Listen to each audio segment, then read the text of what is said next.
Am I live right now? Oh, yeah, I'm live. What's up, everybody? I'm in McDonald's right now. So, I'm looking at the stock market today. I'm looking at Bitcoin going back up, but it's been going back up to what I noticed about Bitcoin. It's been going down and it's been going up, but it's lower lows when it goes back up. So, in other words, like I've been noticing the trend for the last few months, whereas it was 60 yesterday, everybody freaked out and went down. It was, understandably, it went really low.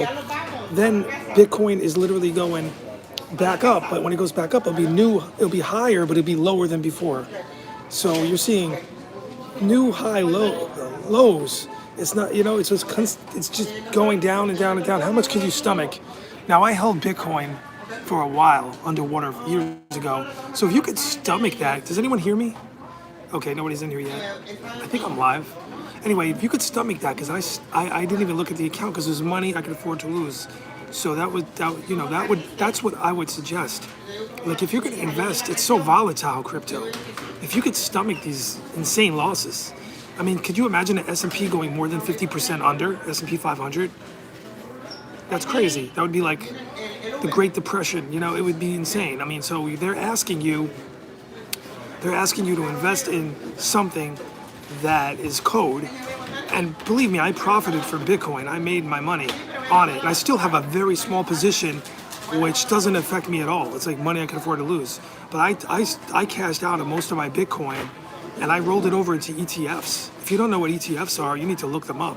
They're exchange traded funds. They're amazing. You can look at one like QQQ. It's tech heavy. It's my favorite. The last decade, it averaged between 19 and 20%, something like that. I don't have it in front of me. I'm just live streaming. I don't have it, but it's something like that. It had a bad year in 2022, but I've been invested in it so long that it's always just up, and it keeps compounding. And I reinvested dividends. It's amazing. So, yeah, sure, Bitcoin can go back up to all-time highs, but can you stomach the losses? So it's gonna probably drop. Let's say it goes to 100. When it goes back to 80, 90 grand, can you stomach it going back to 60 grand and 50 possibly?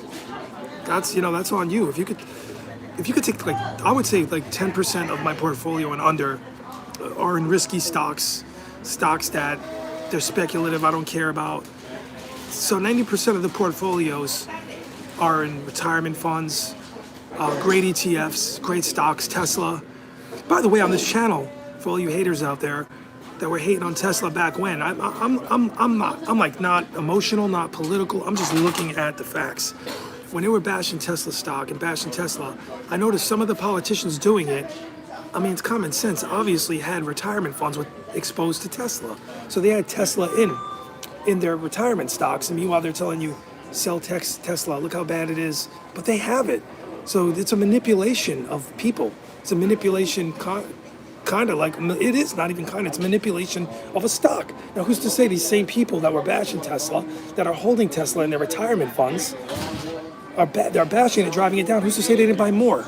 Come on. And I said right here in this channel, you want to get paid, get Tesla. You look back in my live streams. Nobody's trying to pay attention to me, because I don't do this for a living. I don't do this 24/7 on the YouTube hamster wheel anymore, where I got to keep uploading. I'm chilling. Hold on, let me sip my coffee. And by the way, this coffee, even the ice one, on the McDonald's app on the East Coast, it should be nationwide, is $1. With taxes, $1.08. It's a 99-cent coupon. I get an iced coffee, I get iced caramel coffees, I get iced French vanilla coffees, and I get full large coffees like this, good coffee, for $1.08 with tax. Now, that's living frugal. That's how you stay. That's how you keep building wealth, stuff like that. Little frugal moves like this. You can hate on me and call me cheap or whatever, but this is the way I live. There's no problems. I don't know what credit card debt is anymore. It's great. I don't want credit card debt. I had it in my early 30s was the last time I saw credit card debt. I've been poor before. I know what it's like. So I made a lot of good moves, living way below my means still. People still judge me. I got a basic iPhone. I'm streaming right now on a 2020 iPhone SE. It's a basic iPhone. It's all cracked up. And still I can communicate and have a show here like this on the iPhone. It's great. So I save money by doing this. So yeah, it's a constantly, like I look at my car. I got two cars. My basic Kia Rio. It's great. I love it. I got a Mazda 3. Love it. Own it. No debt. No car payment.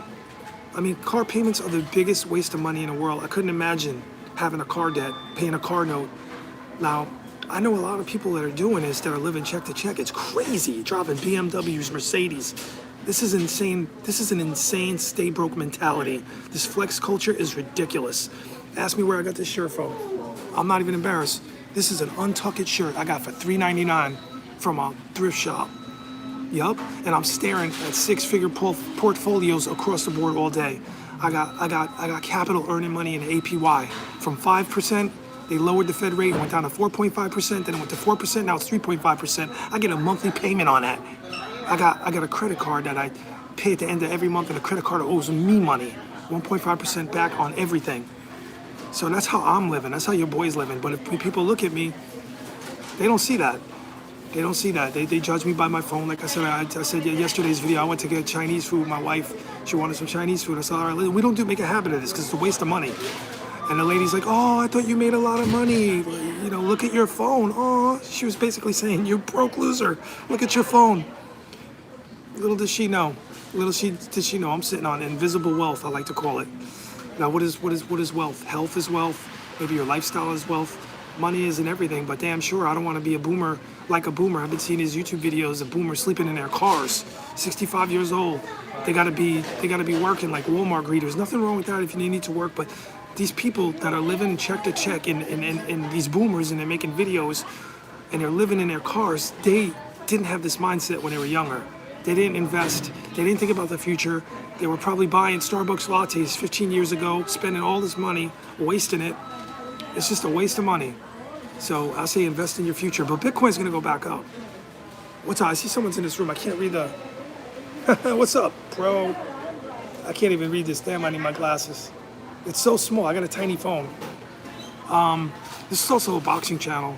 I talk about boxing. I predict boxing matches and stuff. I've been really good at it over the years because I know who's gonna win fights. Just like that last fight. I didn't even make a video. That was one of the ones I didn't make a video on. I should have, because I knew Shakur was gonna outbox, what's his name? I don't remember his name right now. I knew he was gonna outbox him because if you look at this guy's record, he was struggling against an Australian fighter, Lopez, Timofimo Lopez. So I knew Shakur Stevens is just another quality, a higher level fighter. Plus this guy's mentally ill. He's making all these racial comments and stuff. He's not, you gotta have the mindset. This guy, when you have people like this that think in these racist ways and these racist terms, they're not an evolved person. I was shocked. I thought those Timofimo Lopez videos were, I thought they were AI. Then I really looked. So we're dealing with a lower mentality. He hasn't got to the point where he's evolved as a person. Timofimo Lopez. So how could you be a great champion, a great fighter like a Terrence Crawford if you haven't evolved spiritually and mentally, and you're looking at your fellow human and you're making all these comments publicly and in your private life probably as well, and you're just this awful human that's just everything's racial with this guy. Stupid person, and he deserved to lose that fight. You know, it was really like easy to predict that fight. So boxing is really good. I tend to look at the fighters like stocks. So if I wanted to make this analogy, make this point, if you're looking at Tank Davis, he did lose a close fight and he got a gift, right? He got a gift on that one. But if you look at Tank, what he does, where his mentality's out, from what he's doing out of the ring and from what I can see of him, he's not disciplined. Boxing, you got to be like 90% up here. You can have it physically, but you got to have it mentally. Like you could be gifted like a Crawford and like a Floyd Mayweather and like Muhammad Ali, like a whoever, Rocky Marciano, Lennox Lewis really had it together up here.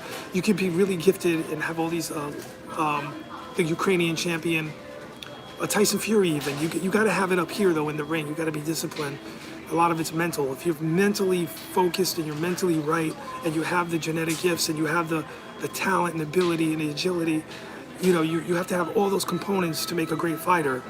So if you have, like Tank to me is a bad stock. It's going to crash. It's going to lose badly soon. All he needs is to fight a really good person. Like again, he got a gift before, a guy that has it physically together to be a great fighter, and then mentally, and he's going to lose because the other guy's going to have the mental will, the fortitude to take him, to beat him in the ring because he's mentally weak. Unless he fixes that, it's a hard problem to fix in the boxing game, in sports probably in general. But anyway, Anyway, I'm just looking at this Bitcoin crash. Like, honestly, there's a lot of people scared. They're selling it and they're selling it at a loss. When in my opinion, it's going to go back up anyway. Hold on, let me just hit this.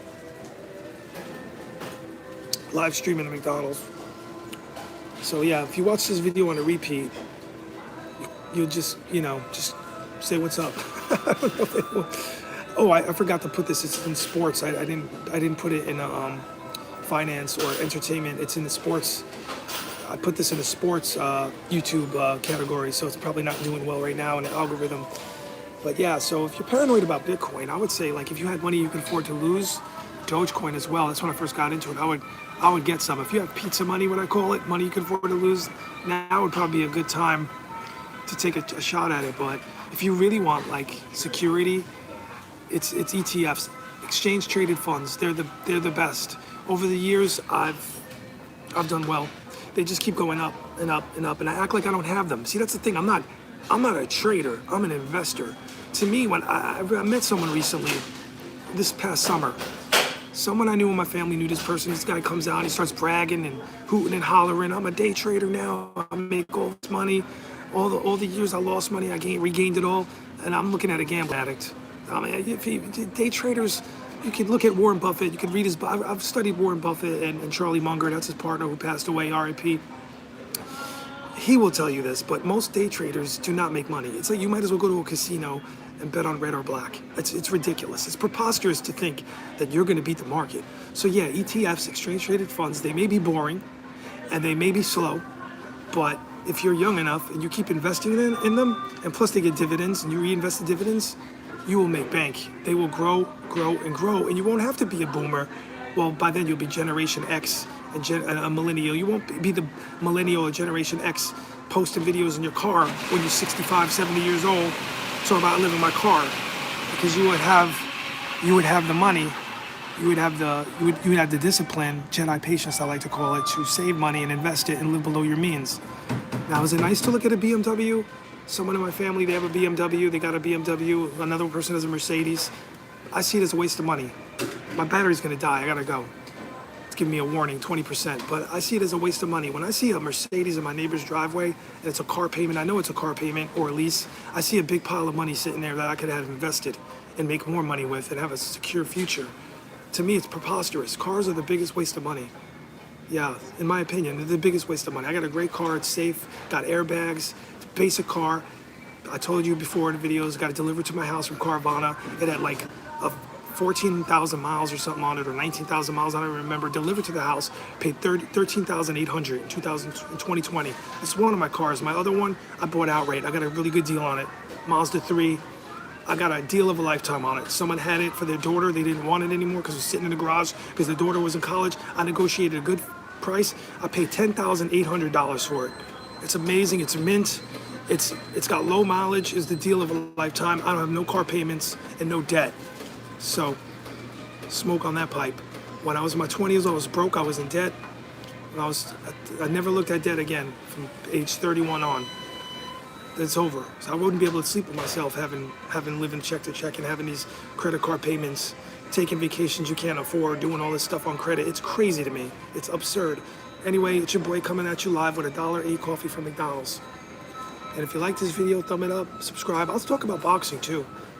I'll make some fight predictions coming up. Boxing, it's all, like Mike Tyson recently said, it's designed to make the promoters and managers rich. And they're just ripping off these fighters. They're putting their lives on the line. It's one big scam all on its own. Could you imagine someone like Don King making millions and millions of dollars, and Bob Arum millions and millions of dollars while other people are sweating and doing all the hard work? It's insane. There's no real pension for them. There's no retirement fund for them. This is crazy. The sport's unregulated. It's not regulated. It's crazy. Senator McCain was the only one that was trying to regulate it back in the day. Teddy Atlas was trying to, implore him to regulate boxing. Never happened. It's a shame. Anyway, I'm out.